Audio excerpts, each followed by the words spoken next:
bien, buenas tardes, Dios les bendiga. Es un gozo poder estar con ustedes otro domingo más para poder adorar al Señor juntos. Y continuamos esta semana la serie que hemos estado enseñando sobre lo que son las doctrinas de la gracia. Y finalmente llegamos a la última de ellas, que esta tarde vamos a estar cubriendo, que sería lo que se llama la perseveración de los santos. Perseveración de los santos. Yo le voy a poner de tema la preservación de los santos, ya que entendemos que es un aspecto que Dios hace. Dios nos persevera, pero parte de esa perseveración yo creo que es una preservación, la cual el Espíritu Santo hace en la vida de todo creyente. Así entonces le invito a que mantenga su Biblia abierta, ya que vamos a estar viendo este versículo de Filipenses capítulo 1, versículo 6. Si no, antes quisiera comenzar con una ilustración sobre esta idea de lo que es la perseveración o la preservación de los santos. Y un escritor bautista muy famoso que escribió una tremenda historia que se llama la alegoría, ¿verdad?, de el peregrino. Y el gran John Bunyan escribió clásico El progreso del peregrino, y John Bunyan dio una poderosa ilustración de esta verdad, de lo que es la preservación de los santos.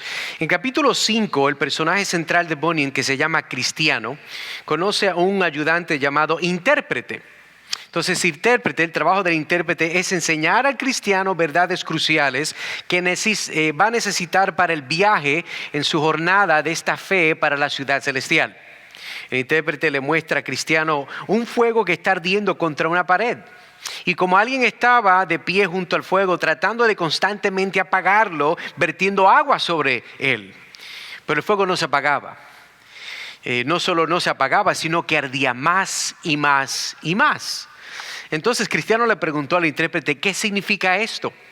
El intérprete le explicó que el fuego es la obra de la gracia de Dios que produce en nuestros corazones, y la gracia de la confianza en Cristo y el amor que nosotros tenemos por Él. Pero el diablo intenta constantemente de apagar este fuego, vertiendo sobre él el agua de las tentaciones, el agua de las preocupaciones, el agua de las pruebas. Pero entonces la pregunta que uno tal vez diría, pues ¿qué mantiene el fuego ardiente? Que es la pregunta que tenía Cristiano. El intérprete quería mostrarle al cristiano cómo el fuego no solo seguía ardiendo, sino que lo hacía cada vez más. Así que llevó a Cristiano a la pared trasera del muro, donde vio un hombre que tenía una jarra de aceite en la mano que vertía continuamente en el fuego. Entonces Cristiano volvió a preguntar al intérprete, ¿qué significa esto? El intérprete le contestó a él con unas palabras muy interesantes. Se trata de Cristo, que continuamente con el aceite de su gracia mantiene la obra ya iniciada en el corazón, por medio de la cual, a pesar de lo que pueda hacer el diablo, las almas de su pueblo resultan todavía más graciosas, abundantes en gracia. Y en esto viste que el hombre se puso detrás de la pared para mantener el fuego, y este es para enseñarle que es difícil para los tentados ver cómo se mantiene esta obra de gracia en el alma. Así que todo lo que vemos es la llama de nuestra fe. Y el agua que el diablo está vertiendo para apagarla, podemos fácilmente desesperarnos y rendirnos muchos momentos. Pero eso es crucial, ver lo que Jesús está diciendo. Y ahora durante el resto de su vida, Él seguirá vertiendo su llama, todo el aceite que necesita, no solo que su fe continúe, sino para que arda más alto y más caliente.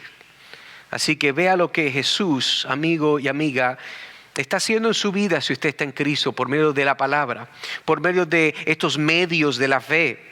Confíe en lo que Él está haciendo, porque yo le puedo garantizar que Él no dejará que su llama se apague jamás.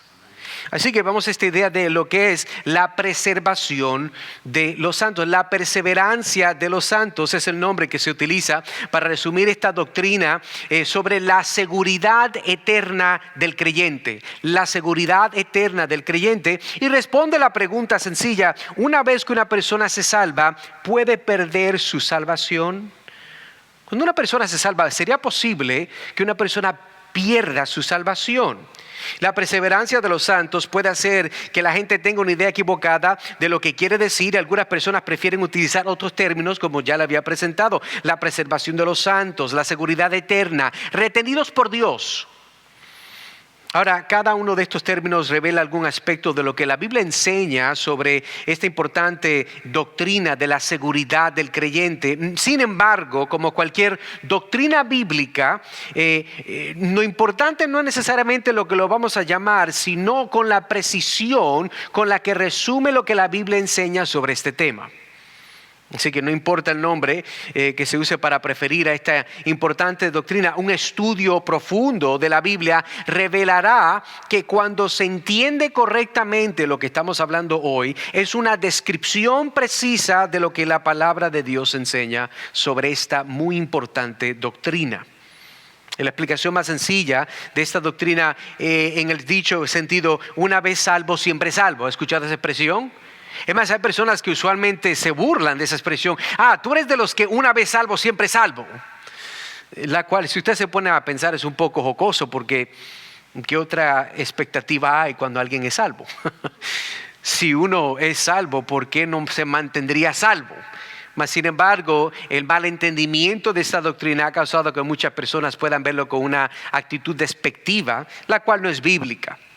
Así que esta maravillosa verdad, si fuéramos a dar referencia a algunos versos, Efesios capítulo 1, versículo 13 al 14, si fuera a abrirlo conmigo, donde vemos los que los creyentes están. Y leo lo que dice Efesios capítulo 1, versículo 13 al 14.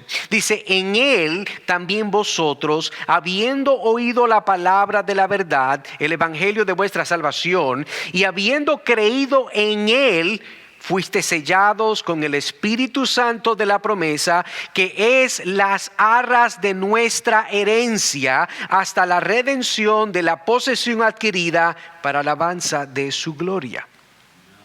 Usted dirá: bueno, hermano Edgar, eso es tremendo, yo no entendí nada. Permítame entonces ayudarle a desglosar esto. Aquí lo que Pablo está diciendo es que cuando él está diciendo que aquellos que habían oído la palabra de la verdad, la cual la palabra de la verdad es equitativa al evangelio, no hay otra palabra, y el evangelio nos revela la palabra de la verdad. Esta palabra es el evangelio, y este evangelio es para nuestra salvación. Entonces Pablo está diciendo que aquellos que han creído en esa palabra, el evangelio, dice, esas mismas personas fueron sellados. Se les dio un sello, se les dio una marca. Esta marca, la Biblia, por ejemplo, de acuerdo a la traducción Reina Valera del 60, lo llama las arras de nuestra herencia. Las arras de una herencia, ese término arras, sería equitativo al primer pago o el pago inicial de dinero o bienes como garantía de la realización de una transacción o prenda. En otras palabras, el equivalente hoy en día de las arras sería el down payment, ¿verdad? El primer pago de un arrendamiento. Y lo que el Señor está diciendo aquí a través del escrito de Pablo es que aquellas personas que han oído la verdad, aquella verdad que es el evangelio, aquellos que han creído en la verdad, que han recibido entonces este primer pago, como quien dice, de parte de Dios, la cual garantiza que el resto de los pagos serán hechos, por lo cual lleva una persona a estar donde Dios determinó de acuerdo a su pago final por Cristo Jesús, que es comunión con Dios, es una glorificación total. Así que cuando nacemos de nuevo recibimos la presencia residente prometida del Espíritu Santo, que es la garantía de Dios, de aquel que comenzó una buena obra en nosotros, la completará. Eso es lo que vamos a ver Filipenses 1:6. En otras palabras, este primer pago en realidad es el Espíritu Santo. Cristo dijo: yo me voy, pero les dejo el Espíritu Santo. Al dejarnos el Espíritu Santo es la garantía, la firma. Es como si una persona se va a casar, ¿verdad? Esa persona entonces tiene que ir a buscar una sortija, porque la sortija no es que lo hace casado, pero esa sortija de compromiso, ¿verdad?, que usted le da a la persona, esa sortija lo que representa es diciendo: en la mano de esa mujer en la cual voy a contraer matrimonio, esa mano es mía. La mano de esa mujer va a ser mi esposa. Va a ser, ¿verdad? Un hombre que se compromete, aunque en un mundo raro hoy en día las mujeres quieren comprometer a los hombres. Eso es otro tema aparte, es absurdo. Pero en el mundo real es cuando el hombre entonces propone matrimonio y lo que da en intercambio como señal es esa sortija. Esa sortija es las arras. El Espíritu Santo, el Señor no nos da una sortija, nos da su Espíritu Santo. Y el Espíritu Santo garantiza que lo que el Señor comenzó, Él lo va a terminar. Por eso el texto de esta tarde es el que vimos en Filipenses capítulo 1 versículo 6. Para que nosotros perdiéramos nuestra salvación después de recibir el Espíritu Santo prometido, Dios tendría que romper su promesa o renegar su garantía. En otras palabras, si Dios no nos va a salvar, Él o nos tiene que quitar el Espíritu Santo, o fue porque el Evangelio como tal es una locura, una blasfemia, no es real. Entendemos que ese no es el caso. Cosa que no puede hacer. Por lo tanto, el creyente está eternamente seguro. Escúchame bien esa palabra. Eternamente seguro. El verdadero creyente, aquel que ha escuchado el Evangelio, ha recibido arrepentimiento y fe, ese hombre, esa mujer, ese niño, esa niña, ese señor, ese anciano, esa persona, válido, inválido, bonito, feo, con mucho pelo, con menos, esa persona eternamente tiene seguridad en Cristo. El creyente está eternamente seguro porque Dios es eternamente fiel. La comprensión de esta doctrina proviene realmente de la comprensión del amor único y especial que Dios tiene por sus hijos. Romanos capítulo 8, versículo 28 al 39, habla mucho de esto. Ahora, no le voy a leer todos esos versos, pero sí puedo decirle en un resumen sencillo que número uno, en estos versos de Romanos, capítulo 28 al 39, hay unos puntos que surgen que quisiéramos mencionar en breve por pasada. Número uno, nadie puede presentar una acusación contra los elegidos de Dios. Nadie, ¿por qué? Porque es los elegidos de Dios. Porque esos que Cristo ha redimido en la cruz no tienen culpa. Sus pecados han sido perdonados, han sido lavados. Número dos, nada puede separar a los elegidos del amor de Cristo. Gloria a Dios por eso. Si usted está en Cristo, nada lo separa del amor de Dios que es en Cristo Jesús. Número tres, Dios hace todo que funcione para el bien de los elegidos. Todas las cosas obran para bien a los que aman a Dios, dice la palabra. Pero eso solamente son para los que aman a Dios. El que no conoce a Dios no ama a Dios. El que no tiene el Espíritu Santo no ama a Dios, no desea santidad, no desea vivir de acuerdo a la palabra de Dios. 4, todo lo que Dios salve serán glorificados. Dios ama tanto a su Hijo, por los elegidos, que nada puede separarlos de Él. En otras palabras, cuando Dios salva a alguien, esa persona se le garantiza simultáneamente una glorificación. ¿Qué es una glorificación? Que de la misma forma que el Señor Jesucristo fue enterrado, Él resucitó y Él se le dio un cuerpo nuevo, la cual nosotros también tendremos cuando Él regrese, o nosotros, ¿verdad?, muramos y esperemos su retorno. Por supuesto, esta misma verdad se ve también en muchos otros pasajes de las Escrituras. Por ejemplo, otro pasaje que puedo mencionar es Juan capítulo 10, versículos 27 al 30, y dice: mis ovejas, este es un pasaje que a mí me fascina, es muy sencillo. Dice: mis ovejas oyen mi voz, yo las conozco, me siguen, y yo les doy vida eterna y no perecerán jamás. Ni nadie las arrebatará de mi mano. Mi Padre que me las dio es mayor que todos y nadie las puede arrebatar de la mano de mi Padre. Yo y el Padre uno somos. Es una expresión fuerte. Varias ideas que considerar aquí. El Señor está diciendo, está comparándose Él, ¿verdad?, como un pastorcillo de ovejas. Y para las personas que han podido, ¿verdad?, en un momento dado buscar o aprender sobre este tema, es uno muy fascinante. Ver, por ejemplo, cuando un pastor de ovejas se para y llama a sus ovejas a la distancia. ¿Y cómo es que estas ovejas reconocen la voz de su pastor? Y rápido he visto varios videos, de verdad, por las redes sociales, donde estas ovejas vienen y rápido se alinean una detrás de la otra, porque escucharon la voz de su pastor. Esto no es un invento nuevo. Esto no es un avance tecnológico. Jesucristo está diciendo para ese grupo de personas en ese tiempo, de la misma forma que ustedes entienden lo que es un pastor y la relación que tiene un pastor con sus ovejas y la forma que las ovejas responden al pastor, así aquellos que son mis ovejas oyen mi voz y nadie me las arrebata, porque lo que el Padre me dio es mío y yo y el Padre uno somos. Seguridad eterna. Si yo estoy en Cristo, si usted está en Cristo, usted está seguro, usted está segura. Nadie le arrebata de la mano de Cristo a nadie de la mano de Cristo. De nuevo en Juan 6, 37, 47 vemos a Jesús afirmando que todos los que el Padre entrega al Hijo vendrán a Él y los resucitará a todos en el último día. Otra evidencia de las Escrituras sobre la seguridad eterna de un creyente se encuentra en Juan capítulo 5 versículo 24, donde dice de esta forma: de cierto os digo, que el que oye mi palabra y cree al que me envió, tiene vida eterna. Y no vendrá condenación, mas ha pasado de muerte a vida. Qué lindo, ¿verdad? El Señor diciéndonos, esto es una verdad, que el que oye mi palabra, el que cree al que me envió, esa persona que tiene vida temporera, no, eterna. Es vida eterna porque cuando el Señor da algo, Él lo da de una forma donde expresa parte de su naturaleza. De la misma forma que el Señor, cuando Él va a castigar el pecado eternamente, Él lo castiga porque una ofensa en contra de un Dios santo, justo y eterno amerita un castigo que sea justo, santo y eterno. Y de la misma forma que cuando entonces Dios perdona pecados y da salvación, Él da una salvación que no solamente es justa, no solamente es santa, sino es eterna. Por eso nosotros que estamos en Cristo podemos tener una seguridad eterna. Observe que la vida eterna no es algo que obtenemos en el futuro, sino es algo que tenemos una vez que creemos.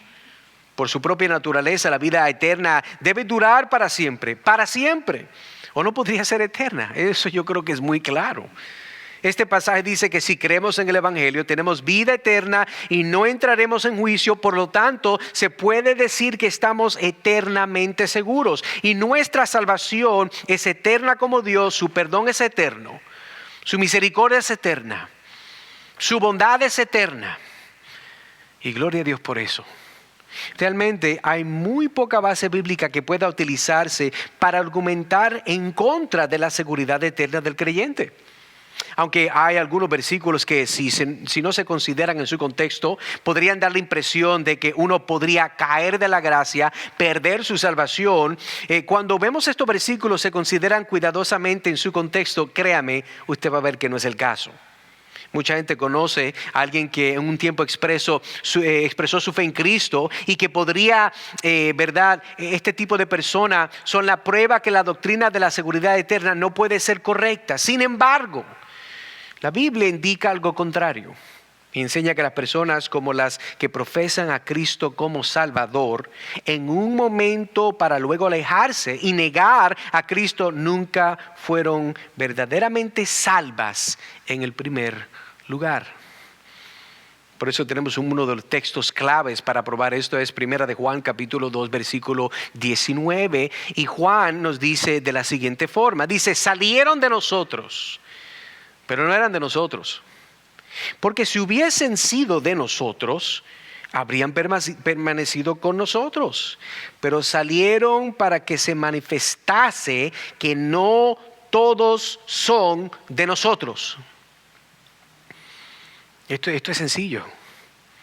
En otras palabras, aquellos que no permanecen, aquellos que no perseveran, aquellos que no terminan la carrera, muestran que no fueron sostenidos, llamados, salvos por Dios. Porque dice aquí, porque si hubiese sido de nosotros, hubieran permanecido con nosotros. Le voy a dar una imagen hablando de esta idea. Imagínense que todos nos vamos con Yurel a correr a la propiedad de Disney y todos comenzamos en grupito pequeño a correr. Entonces son un total, digamos, de unas 10 millas. Ahora, tal vez no todos vamos a la velocidad de muchos, porque hay unos que salen corriendo, como yo, que al final no, casi con dolor terminan.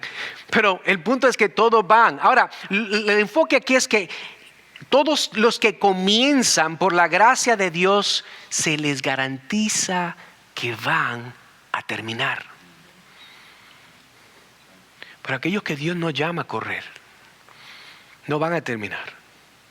Aquellos que Dios no levanta de su muerte espiritual, ni siquiera van a comenzar. Porque están muertos en sus delitos y pecados. Pero la idea que la palabra de Dios nos presenta es que aquellos que salieron, aquellos que no son parte ya de nuestro grupo, es porque nunca lo fueron, y nunca lo fueron porque no son de Dios. Y eso es la forma que Dios manifiesta quiénes son y quiénes no son. Por ejemplo, la Biblia también es clara en cuanto a que no todos los que profesan ser cristianos lo son realmente. Usted ha leído el verso de la palabra. ¿Se acuerda del famoso pasaje de Mateo capítulo 7, versículos 21 y 22? Donde dice, no todo el que me dice, esto es Jesús hablando. No todo el que me dice Señor, Señor entrará en el reino de los cielos, sino, escuche bien, aquí está dando la claridad de quién es. Sino el que hace la voluntad de mi Padre que está en los cielos. Versículo 22. Muchos me dirán en aquel día, Señor, Señor, ¿no profetizamos en tu nombre? Y en tu nombre echamos fuera muchos demonios. Y en tu nombre hicimos muchos milagros. Y vemos que el Señor le contestará, apartados de mí, hacedores de maldad, nunca os conocí. Interesante, porque en este tiempo, es como si el Señor nos estuviera manifestando un video de algo que va a suceder en el futuro en base a nuestra realidad hoy. Y es fascinante ver de que en ese día las personas que claman Señor, Señor, no son personas que no dicen que le conocen. En este caso, yo no veo que un musulmán va a llamar a Jesús Señor, Señor. Porque el musulmán nunca llamaría a Cristo Señor. El budista tampoco lo llamaría Señor, Señor. No. ¿Por qué? Aquí solamente, mire la ironía, aquellos que pensaban que sabían quién era Jesús.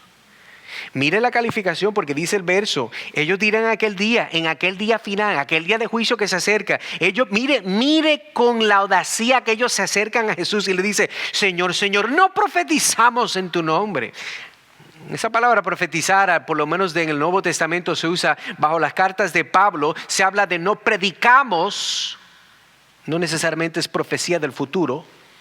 Porque los profetas en el Antiguo Testamento que profetizaban no necesariamente hablaban del futuro, sino eran mensajeros de la palabra de hoy. Y el Señor está diciendo, a muchos me van a decir aquel día, Señor, Señor, nosotros no predicamos en tu nombre. Y muchos también dirán, y nosotros no echamos muchos demonios fuera en tu nombre. ¿Usted se acuerda que hubo un grupo de hombres que le decían al Señor Jesucristo, verdad, cuando comenzó el ministerio, Señor, Señor, nosotros fuimos y en tu nombre nosotros pudimos echar demonios fuera? Pero había unos que andaban por allá, Señor, un grupo ecléctico. Y ellos estaban echando demonios en tu nombre. ¿Quieres que nosotros los mandemos a parar? El Señor decía, no, si ellos no están en contra de mí, están a favor de mí. El punto es de que hubieron personas que hicieron estas cosas. Judas mismo. El del dinero, el de la chequera, ¿verdad? El del oro. Él estuvo ahí. Mas dice aquí, ¿verdad? Y dirán, ¿y no hicimos muchos milagros en tu nombre? El hacer estas cosas, supuesta nombre en el nombre de Jesús, no lo hace cristiano y menos le garantiza salvación. Esto es importante entender. En lugar de demostrar que podemos perder nuestra salvación, las personas que profesan a Cristo y se apartan simplemente refuerzan la importancia de poner a prueba nuestra salvación para asegurarnos de que estamos en la fe.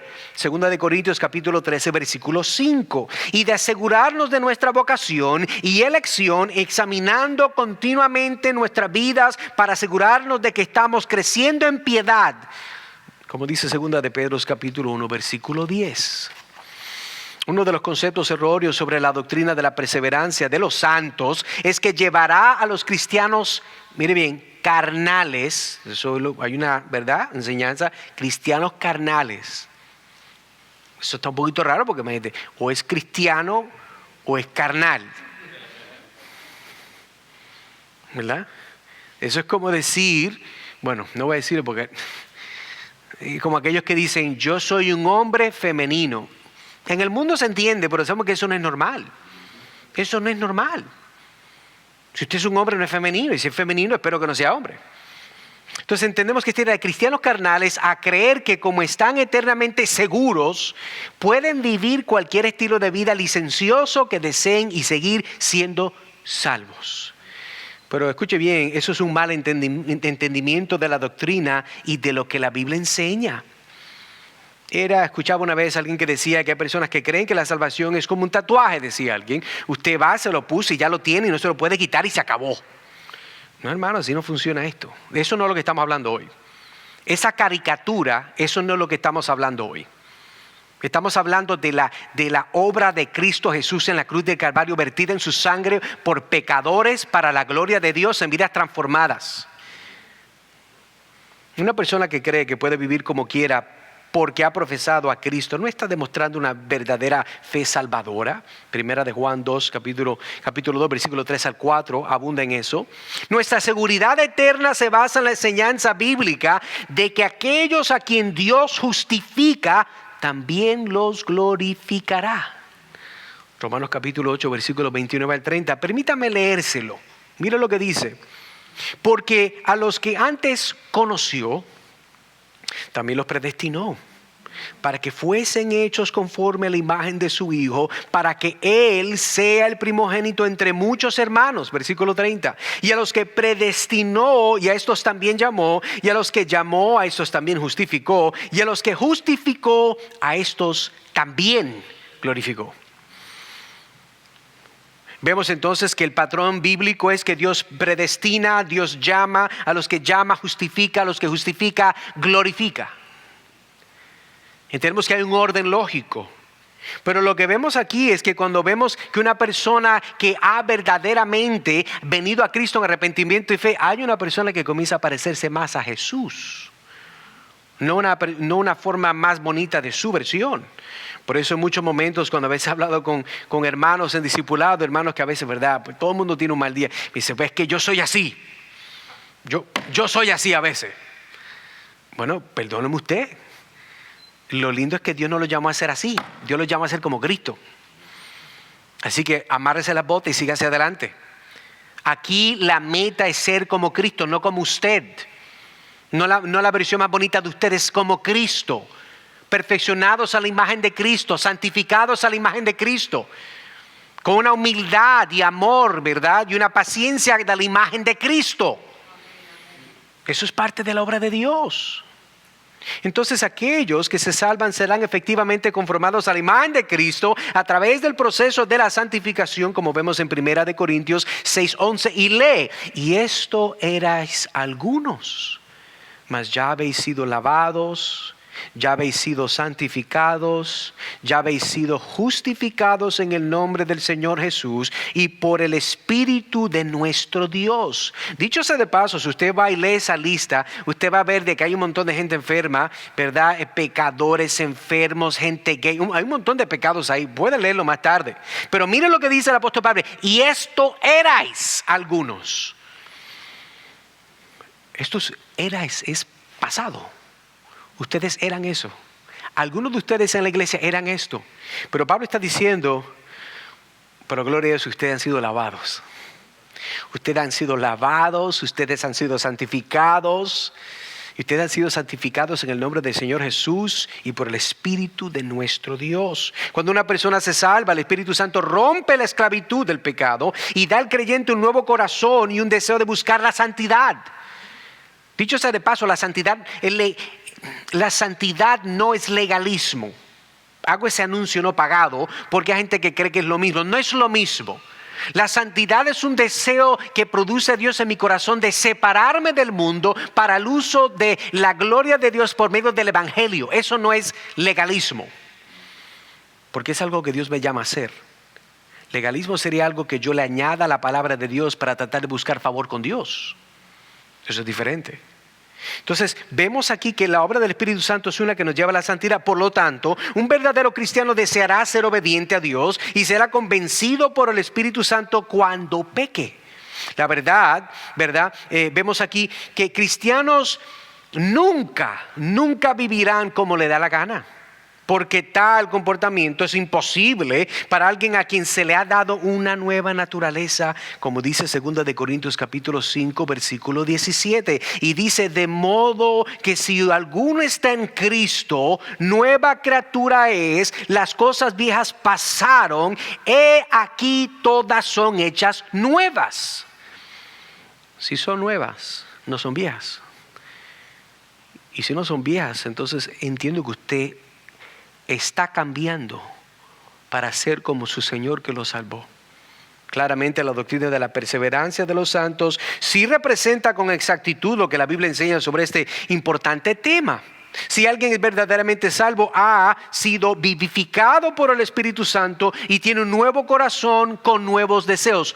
Entienda bien, esa persona ha sido vivificado por el Espíritu Santo, nuevo corazón, nuevos deseos. Métaselo en la cabeza, nuevo corazón, nuevos deseos. Si usted cree que tiene un nuevo corazón y tiene los mismos deseos, no se engañe porque no va.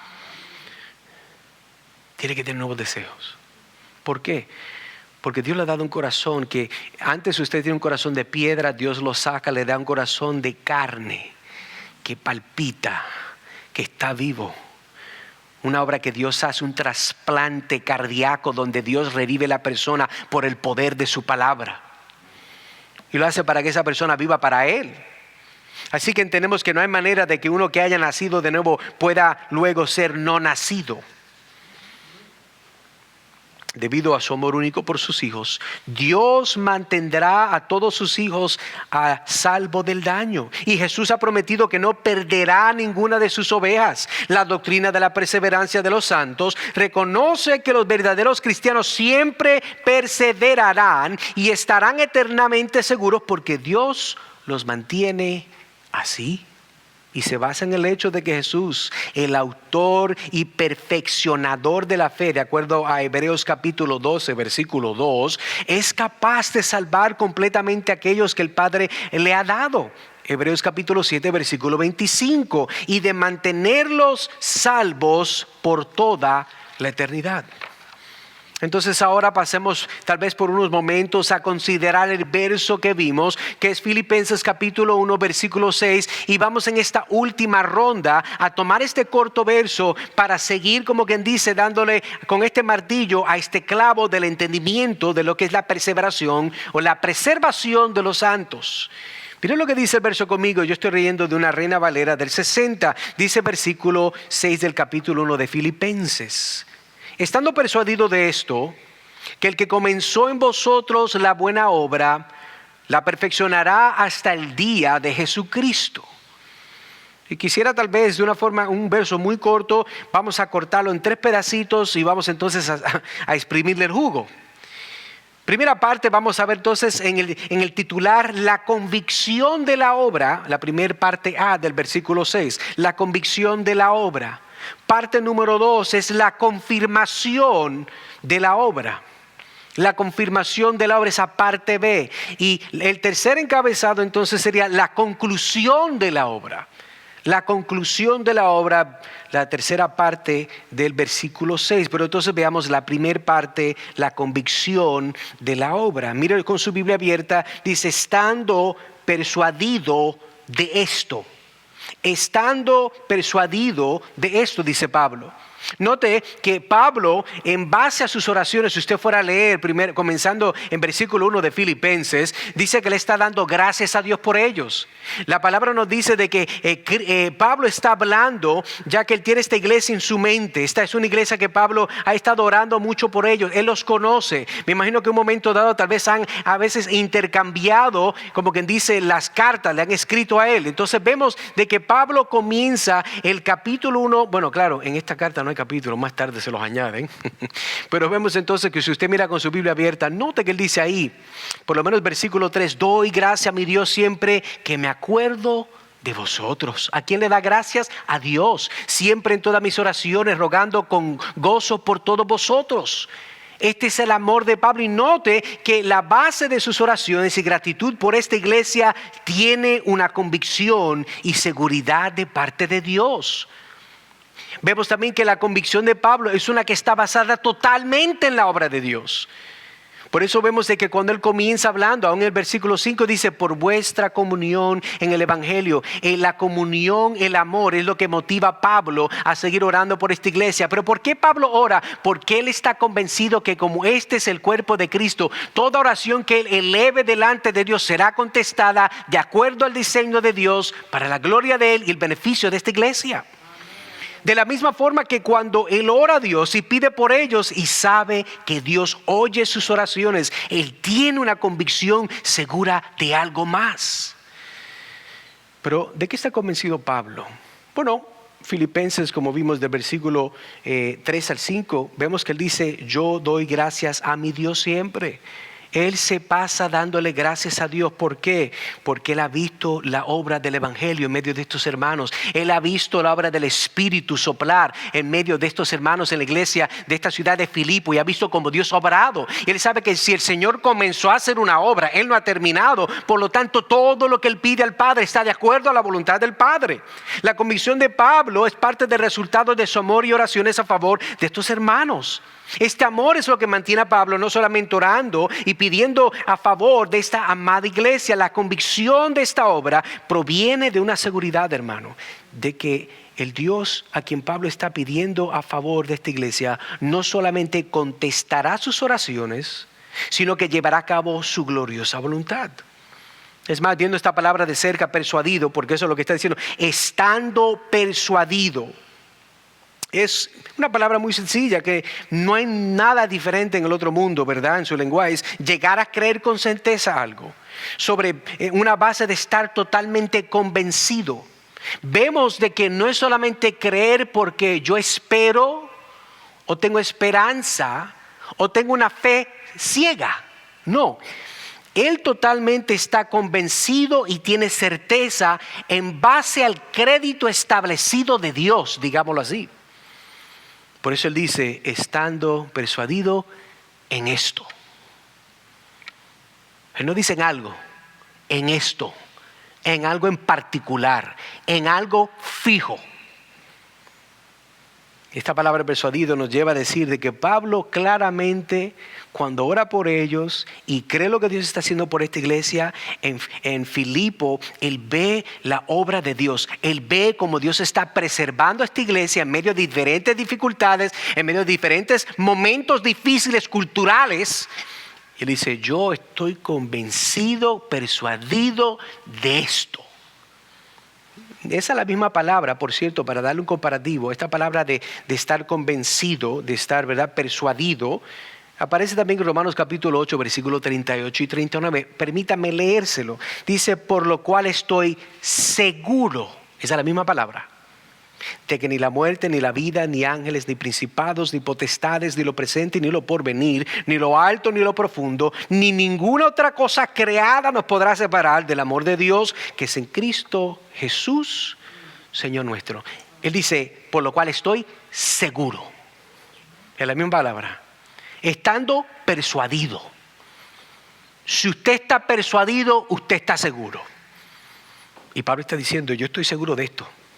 Yo estoy súper seguro de esto, lo que está diciendo Pablo. La pregunta entonces, hermanos, amigos, que podemos hacernos nosotros mientras entendemos este primer encabezado de una convicción de esta obra es, ¿estás tú convencido? ¿Tienes convicción de lo que le pides a Dios, la cual es fiel para contestar conforme a sus riquezas en gloria?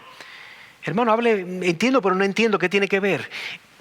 Sabe que hay muchos momentos en nuestra vida cristiana donde tenemos situaciones difíciles.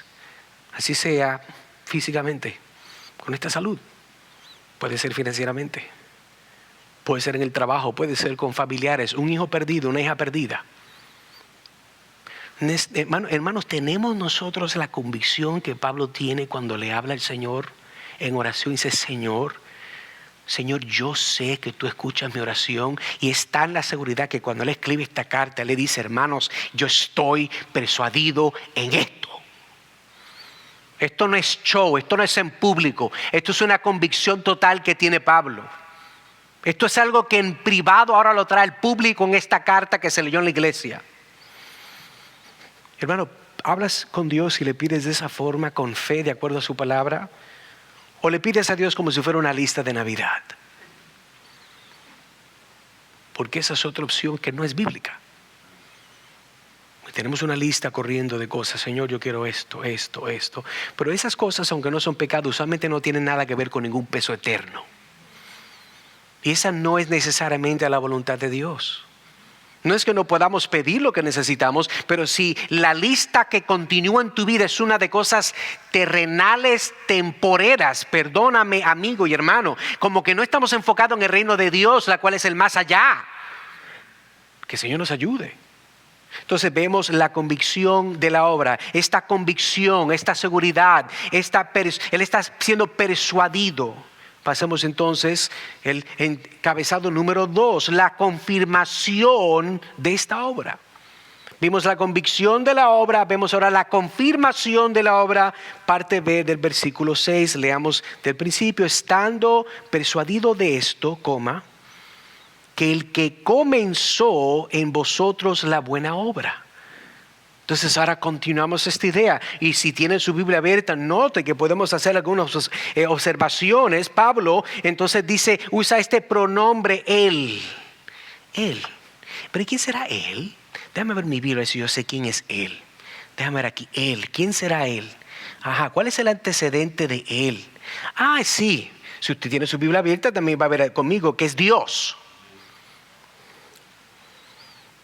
Doy gracias a mi Dios, ¿verdad? Entonces cuando note que ahora llega el versículo 6, el antecedente del pronombre él conecta con el versículo 3, que es el sujeto a quien está hablando, de una perspectiva gramática. Y ese pronombre es Dios. Pablo está diciendo, Dios el que comenzó en vosotros la buena obra. Él está claro de que la seguridad y el aspecto de que él ha sido persuadido no es por hombres, es por Dios. Por eso, el que comenzó en vosotros la buena obra.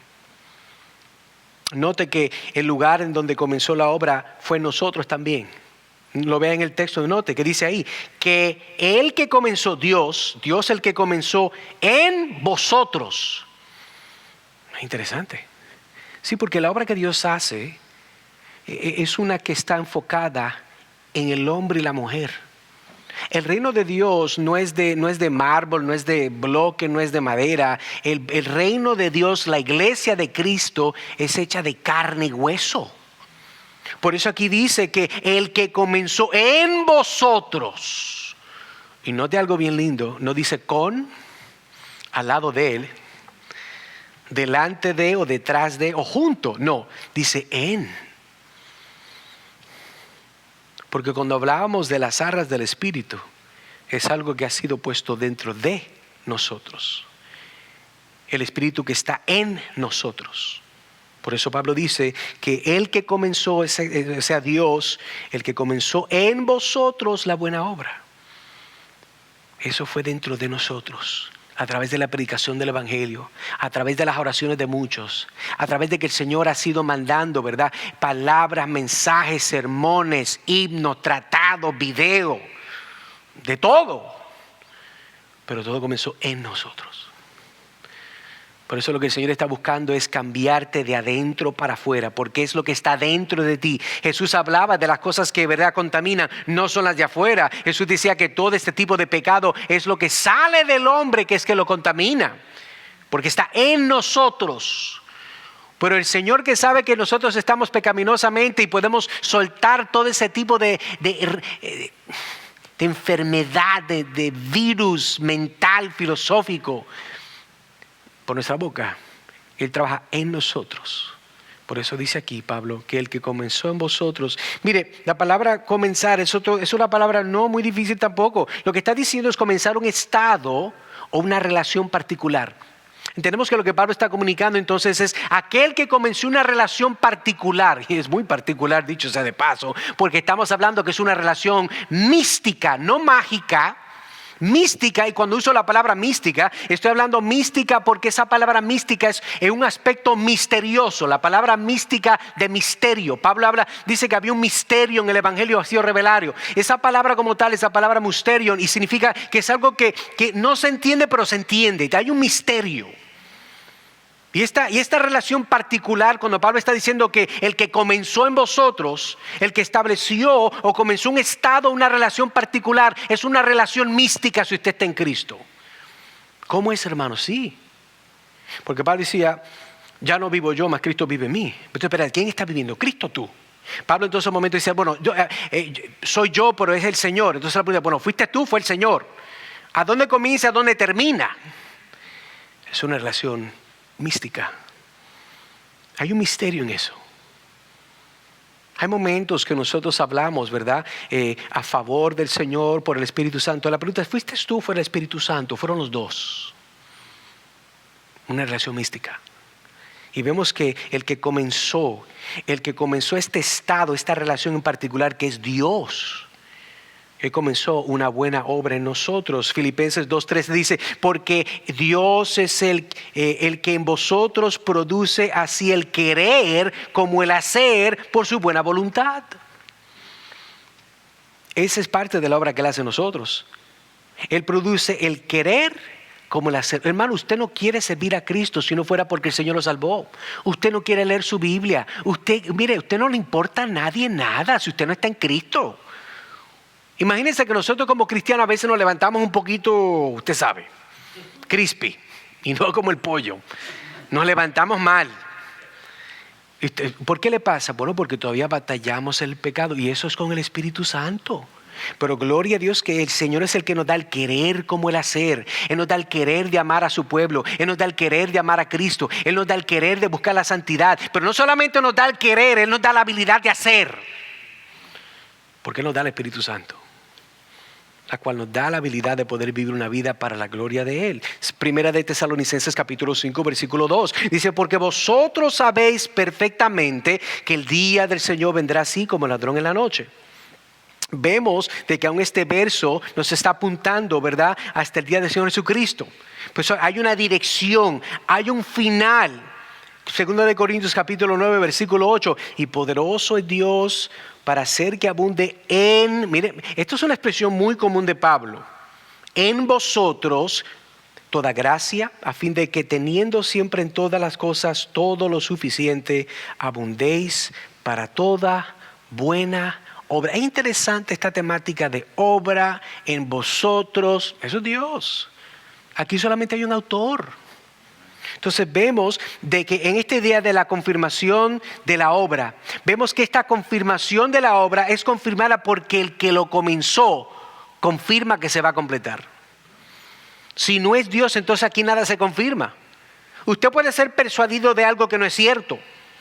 Esa es la pelea del mundo del día de hoy, ¿verdad? De lo que se llama fact-checking, de estar cuestionando todo para ver si es verdad. Yo puedo tal vez creer algo que no es cierto, pero cuando ya hay una confirmación de algo es porque está seguro. Y Pablo está diciendo, yo estoy persuadido y tengo convicción de esto, pero tengo convicción de esto porque la segunda parte de este verso confirma lo que creo. Y lo que creo es que el que comenzó en vosotros la buena obra. Por eso que estoy persuadido. Si Él no hubiera comenzado la obra, yo no estoy persuadido. Si yo no viera que hay fruto en ustedes, yo no creo nada. Pero como yo veo que Él ha comenzado una buena obra, yo estoy persuadido. Entonces la pregunta que podemos hacer en considerar y aplicar esto, hermano, ¿estás confiando en la seguridad que Dios está, verdad, dando? En la forma que Él trabaja su buena obra en ti. Pregunto porque muchas veces nosotros tal vez podemos pensar, bueno, yo amo al Señor, pero tal vez no veo los cambios que yo tal vez pensaba que iba a haber con la rapidez que iba a verlos. Bueno, pero la prisa es suya. Confía en el Señor y siga hacia adelante. De aquí al cielo es lejísimo y vamos a llegar. No tenga prisa. Tenga urgencia, tenga disciplina, pero confía en Dios. Confía en Dios. Aguántese de la cruz y de, como quien dice, ¿verdad?, del traje del Señor Jesucristo. Clame a Él. Por eso nosotros debemos estar confiando que Él es el que hace la obra en nosotros. Él es el que hace la obra. Así que, hermano, amigo, confía en Él. Amigo, amiga, si no estás en Cristo y tú dices, a mí me gustaría hacer, pero es que es tan difícil, es que hay tantas cosas que yo no sé, es que ¿por dónde comienzo? Confía en Él. El Evangelio es sencillo.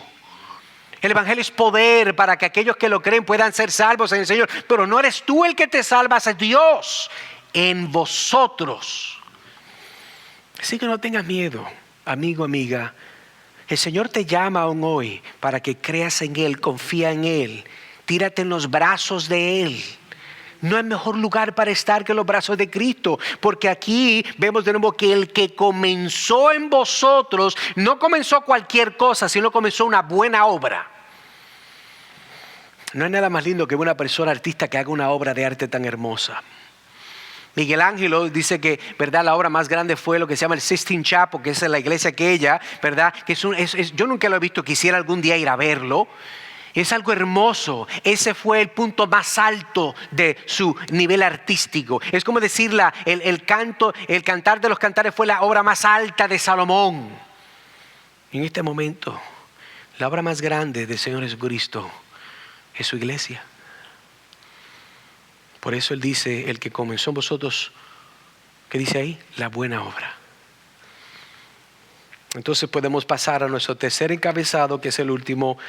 Vamos a ver entonces, hemos visto la convicción de la obra. Número 2, la confirmación de la obra. Veamos la conclusión de la obra.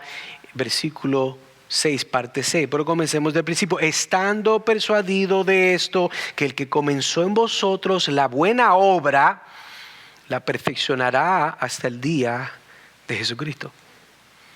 Note que Pablo dice que Dios es el que completará la buena obra. ¿Por qué? Porque Él es el que la comienza y Él es el que la completa. ¿Se acuerda cuando estudiamos lo que son las doctrinas de la gracia? Y continuamos aún este tema ahora y hemos estudiado las olas de la reforma. Vemos que es solo por gracia, solo por Cristo, solo por la fe. Esto es una obra de Dios. Y vemos que Pablo, note, dice en la parte B, que el que comenzó en vosotros la buena obra, es que esto es hermoso. Él no solamente la comienza, Él la perfecciona. Si no, no llega al cielo. Si usted no parece más a Cristo, usted no tiene comunión con Él. Note también en el texto que esta obra será perfeccionada hasta que llegue el día de su venida. Entonces, esto va a continuar hasta que Él regrese. Esto va a continuar hasta que Él regrese. Eso puede ser que pase, ¿verdad?, en ese momento repentino donde llega. Pero el motivo es este. Estamos hablando que es un tiempo no determinado. La Biblia no le dice cuando el Señor Jesucristo va a regresar. Así que amárrese el cinturón porque el viaje es largo. Aquí hasta que usted muera o que Él regrese. Y esas dos fechas nadie las tiene. Por eso vemos que dice, la perfeccionará. En otras palabras, en el futuro completará la acción de la perfección. La perfeccionará hasta que llegue el día, ¿qué dice ahí? De Jesucristo. Por eso, 1 Corintios capítulo 1, versículo 8 dice, el cual también os confirmará hasta el fin, dice Pablo, para que seáis irreprensibles en el día de nuestro Señor Jesucristo. Interesante. Pablo está hablando lo mismo ahí. Está diciendo de que Él nos confirmará para que nosotros seamos irreprensibles para el día final, para el día de juicio, para estar con Él. Primera de Tesalonicenses capítulo 5 versículo 23 dice, y el mismo Dios de paz os santifique por completo y todo vuestro ser, espíritu, alma y cuerpo sea guardado, mire de nuevo, irreprensible para la venida de nuestro Señor Jesucristo. Aquí no hay casualidad. Esto es la palabra de Dios. Vimos Romanos capítulo 8 versículo 29, pero leamos de nuevo. Porque a los que antes conoció también los predestinó para que fueran hechos conforme a la imagen de su Hijo, para que Él sea el primogénito entre muchos hermanos. En otras palabras, Jesucristo lo comenzó. Él es el primero de muchos, pero al final nosotros vamos a ser perfeccionados como Él. Esa es la meta. Esa es la meta, hermano. Dios hoy llama a todo aquel que no le conoce para que sea parte de esta familia de la fe. La iglesia del Señor Jesucristo. La iglesia que Él mismo está construyendo. Mateo capítulo 16, versículo 18, otro verso muy conocido, ¿se acuerda? Y dice, y yo también te digo que tú eres Pedro, y sobre esta roca edificaré mi iglesia.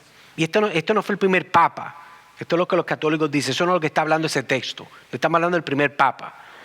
Dice, y las puertas del Hades no prevalecerán contra ella. Estamos viendo aquí que el Señor Jesucristo comenzó este desarrollo, comenzó, ¿verdad?, a edificar su iglesia, y dice que las puertas del infierno no prevalecen abiertas. Escuche algo que tal vez se dice, yo no creo que a veces lo entendemos muy bien. El lenguaje que está usando aquí de lo que es la iglesia en relación a lo que son el infierno, el Hades, no estamos hablando de unas puertas, ¿verdad?, de que ellos vienen en contra de nosotros y se abren acá. No, es una puerta que se abre para allá y nosotros estamos tocando fuerte, casi rompiéndola, para arrancar gente del infierno y meterlos en el reino de Dios. Esa es la iglesia de Cristo. Esa es la iglesia la cual la perfeccionará hasta el día de Jesucristo. La buena obra que Dios perfeccionará será el hacernos como su Hijo Jesucristo cada día más. Cada día más. En los pequeños momentos de su vida seremos más como Cristo. Seremos más como Él. Seremos santos como Él. Consideraremos nuestra lengua como Él. Consideraremos nuestros pensamientos como Él. Consideraremos nuestra actitud, nuestro enojo. Ese aspecto que nosotros a veces, ¿verdad?, como buenos latinos se nos zafa. No se haga que no entienda, usted entiende. Eso será más como el Señor Jesucristo. Y esto solamente comienza por la predicación y el entendimiento del Evangelio. Entonces la pregunta es, amigo y amiga, si no estás en Cristo, ¿estás listo para ser fijado a la imagen de Jesús? Te doy una ilustración y con eso termino. Yo recuerdo una vez que estaba de crucero y en este crucero, antes de montarnos de nuevo en el barco, había un señor africano, ¿verdad?, con el pelo bien chévere, los dreads, ¿verdad? Entonces él tenía un pedazo de madera y él se pasaba tallándolo. Él iba a hacer un bastón y lo tallaba, y lo tallaba. Una cosa linda.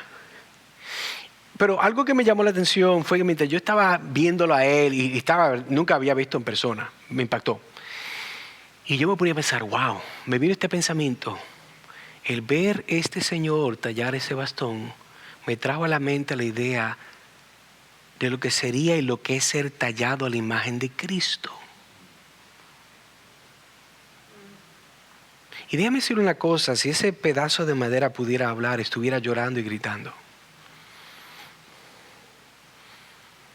Porque que alguien le meta, ¿verdad?, una pieza con filo y con otra le vaya a martillar pedazos de su ser y arrancarlos, no es experiencia hermosa.